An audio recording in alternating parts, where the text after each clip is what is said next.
اعوذ باللہ من الشیطان الرجیم بسم اللہ الرحمن الرحیم۔ ہم جاری رکھے ہوئے ہیں اس اصلاح ایمان و اعمال پیغام الہی کی روشنی میں۔ اس کتاب سے کو پڑھ کر آپ کے سامنے پیش کیا جاتا ہے۔ طلاق اور خلا کا موضوع آج ہے۔ اگر میاں بیوی کے آپس کے تعلقات میں برائیاں اور خرابیاں آنا شروع ہوں تو اور نوبت طلاق یا خلا تک پہنچ جائے تو اس بارے میں قرآن کیا فرماتا ہے، آئیے دیکھیں۔ سورہ نساء 4 کی آیت نمبر 35 میں فرمایا کہ اگر تم کو معلوم ہو کہ میاں بیوی میں انبن ہے تو ایک منصف مرد کے خاندان سے اور ایک عورت کے خاندان سے مقرر کر لو، اور اگر وہ صلاح کرا دینا چاہیں گے تو اللہ ان میں موافقت پیدا کر دے گا۔ اگر معاملہ طلاق تک پہنچ جائے تب فرمایا کہ 3 حیض تک یعنی 3 ماہ تک یہ معاملہ رکا رہنا چاہیے، اور وضاحت اس طرح قرآن میں سورہ بقرہ کی آیت نمبر 227 سے 232 میں ہے کہ اگر کوئی حمل ہے تو بیوی کو تو وہ بھی نہ چھپائے، اور اس 3 حیض یا 3 ماہ کی مدت میں اگر شوہر دوبارہ رجوع کرنا چاہے تو اس سے نکاح کو قائم رکھ سکتا ہے۔ مردوں کا عورتوں پر اور عورتوں کا مردوں پر حق برابر بتایا گیا ہے۔ طلاق کو قرآن میں ایک آرگنائزڈ ایونٹ کے طور پر پیش کیا گیا ہے تاکہ جذبات میں آ کر چند الفاظ کا جلدی جلدی دہرا دینے کا نام طلاق نہ ہو، جیسا کہ ہم نے اپنے معاشرے میں اس کو شکل دے دی ہے۔ یہ طلاق بدعت ہے۔ اس کے برعکس طلاق کے لیے تاکید ہے کہ عدت کے شروع میں دو اور اس کے دنوں کا حساب رکھو، 2 قابل اعتبار گواہوں کی موجودگی میں دو۔ سورہ طلاق 65 کی آیت نمبر 2۔ طلاق والی عورت عدت کی مدت شوہر کے گھر میں ہی گزارے، سورہ طلاق کی آیت نمبر پہلی آیت میں۔ اس دوران بھی شوہر کو اس بیوی پر کسی ظلم اور زیادتی سے منع کیا گیا۔ بیوی کو دیے گئے مال سے چاہے وہ ڈھیر سارا ہی کیوں نہ ہو واپس نہ لینے کی تاکید سخت الفاظ میں کی گئی، سورہ نساء کی آیت 20 اور 21 میں۔ اگر حمل والی عورت ہے تو وضع حمل تک عدت کی مدت ہے۔ عدت کے دوران نان نفقہ شوہر کی ذمہ داری بتایا گیا ہے، سورہ طلاق 65 کی آیت نمبر 6۔ تیسری دفعہ طلاق کے بعد اب یہ بیوی شوہر پر حرام ہو جائے گی جب تک کہ محض اتفاق بطور اگر طلاق والی عورت کی کہیں اور شادی ہو اور وہاں سے طلاق ہو جائے یا بیوہ ہو جائے، اور پھر پہلا شوہر اگر اس سے نکاح کرنا چاہے تو کر سکتا ہے۔ ایک سے زیادہ شادی کے بارے میں قرآن میں جہاں 4 شادیوں کی مشروط اجازت دیتا ہے، وہاں اللہ پاک کا مشورہ اسی صورت و آیت میں یہ ہے کہ بہتر ہے کہ ایک ہی شادی کرو، سورہ نساء 4 کی آیت نمبر 3۔ ہمارے معاشرے میں بدعات بہت جگہ بنا چکی ہیں۔ ہمارے نبی صلی اللہ علیہ وسلم کی سالگرہ یعنی پیدائش کا دن منانا، جسے جشن عید میلاد النبی کہا جاتا ہے، اور اب تو اس روز پورے ملک کے تمام بڑے شہر جگمگا رہے ہوتے ہیں، جبکہ حقیقت یہ بھی اس سے مخفی نہیں کہ یہ زور و شور صرف یہ حقیقت بھی کسی سے مخفی نہیں کہ یہ زور و شور تو صرف چند سال پرانا ہے، اور آج بھی جہاں نبی کی پیدائش ہوئی اس پورے خطے میں کسی کو معلوم بھی نہیں ہوتا کہ آج عید میلاد النبی کے جشن منانے بلکہ مچانے کا دن ہے۔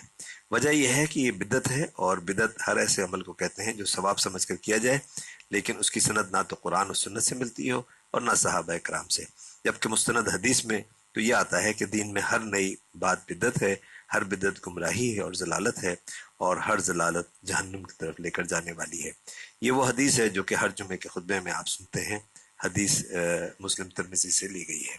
قبروں پر حاضری کے بارے میں اس طرح سے ہے کہ اسی طرح ہمارے معاشرے میں چند ایسی آبادیاں اور ان میں آباد بہت سارے خاندان چند چیزوں کے عادی ہو چکے ہیں، اور بڑی پابندی سے ہر سال ان کا وہ سفر ثواب حاصل کرنے کے لیے، یہاں تک کہ جنت حاصل کرنے کے لیے یعنی بہشتی دروازے سے گزرنا، سندھ اور پنجاب کے مختلف مزاروں پر جانا اور رہنا اور اپنے اپنی خواہشوں کی دعائیں مانگنا، اور ان سب کو اللہ کی یا ان بزرگ جن کے مزار پر جا رہے ہیں کہ خوشنودی کا ذریعہ سمجھتے اور اس پر خوب خرچ کرتے ہیں اور پریشانی بھی اٹھاتے ہیں۔ اور جب قرآن یعنی اللہ کی کتاب اس عمل کے بارے میں جب ہم دیکھتے ہیں تو معلوم ہوتا ہے کہ یہ تو شرک ہے، یعنی ایسا گناہ جس کے بارے میں اللہ پاک نے قرآن میں واضح کر دیا ہے کہ اللہ اس گناہ کو نہیں بخشے گا کہ کسی کو اس کا شریک بنایا جائے، سورہ نساء 4 کی آیت نمبر 48 دیکھ لیجئے۔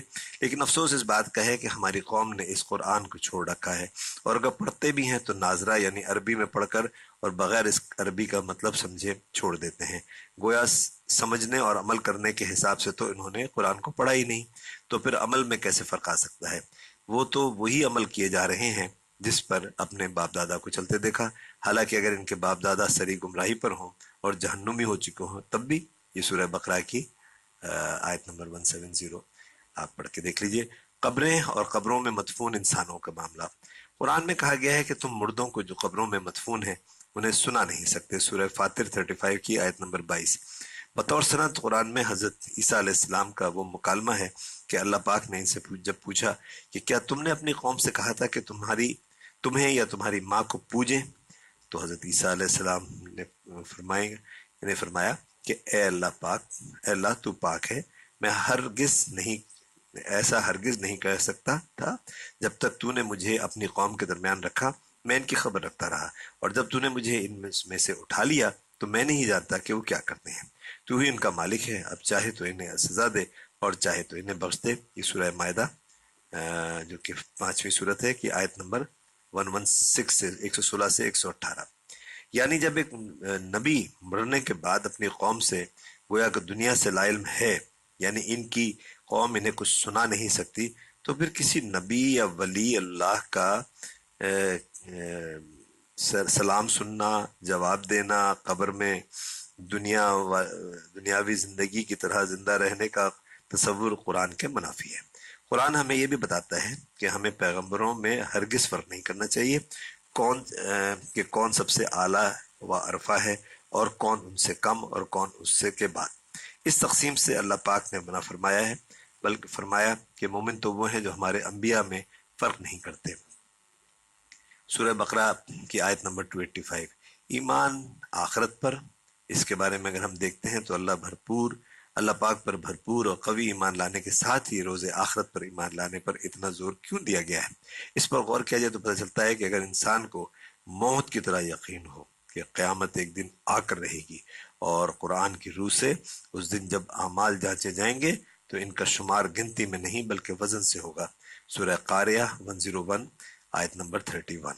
اور جیسا سورہ لقمان آیت نمبر 16 میں کہا گیا کہ اگر کوئی عمل بالفرض رائی کے دانے کے برابر بھی ہو اور وہ ہو بھی کسی پتھر کے بیچ چھپا ہوا تو وہ بھی پیش کیا جائے گا۔ قرآن کی ایک دوسری جگہ وضاحت ہے کہ جس نے ذرہ برابر نیکی کی ہوگی اور جس نے ذرہ برابر برائی کی ہوگی وہ اس کو دیکھ لے گا۔ یہ سورہ زلزال ہے 99 کی آیت نمبر 7 اور 8۔ قرآن میں فرمایا کہ 2 لکھنے والے فرشتے دائیں اور بائیں ہر انسان کے موجود رہتے ہیں، جو اس کے اچھے اور برے اعمال اور جو کچھ وہ کہتا ہے یا کرتا ہے لکھتے جاتے ہیں۔ سورہ قاف 50 ہے آیت نمبر 17-18 دیکھ لیجئے۔ قرآن میں دی گئی ان وضاحتوں کے بعد تو ہمیں اپنے اس سوچ کو بدل لینا چاہیے۔ سورہ انعام کی 6 اور آیت نمبر 158، جو ہمیں ایک دن ایسے انجام پر لا کھڑا کرے گی کہ جب عمل کی مہلت ختم ہو چکی ہوگی اور ہم اپنی بنائی ہوئی سوچ پر زندگی گزار کر آ چکے ہوں گے کہ اللہ رحمان اور رحیم ہے، وہ ہمیں اس طرح نہیں پکڑے گا، یا یہ آلودہ ذہن کے کوئی بزرگ یا نبی یا رسول ہمیں اللہ کے عذاب سے بچا لیں گے۔ قرآن قیامت کے دن کے بارے میں کوئی مبہم بات نہیں کرتا، بلکہ واضح طور پر فرمایا ہے کہ یہ دن وہ ہوگا جب کوئی کسی کے کچھ کام نہ آئے گا اور نہ ہی کسی کی سفارش کچھ کام دے گی، اور نہ ہی لوگ کسی اور طرح مدد حاصل کر سکیں گے۔ یہ سورہ بقرہ کی آیت نمبر 48 میں پڑھ لیجئے۔ اس دن حکم صرف اللہ ہی کا ہوگا، تو جس کے اعمال کے وزن بھاری ہوں گے ان کے اعمال علیین میں ہوں گے۔ یہ آپ سورہ مطففین جو کہ 83 ہے اس کی آیت نمبر 18 اس میں آپ دیکھ سکتے ہیں۔ اور جن کے اعمال کے وزن ہلکے ہوں گے ان کے اعمال سجین میں ہوں گے، سورہ مطففین 83 کی آیت نمبر 7۔ اور ان کا ٹھکانہ حاویہ ہے، اور تم کیا سمجھے کہ حاویہ کیا ہے؟ وہ دہکتی ہوئی آگ ہے، سورہ قاریہ کی 101 جو کہ سورت ہے آیت نمبر 9 سے لے کے 11۔ اللہ پاک محفوظ رکھے، آمین۔ باقی انشاءاللہ آئندہ۔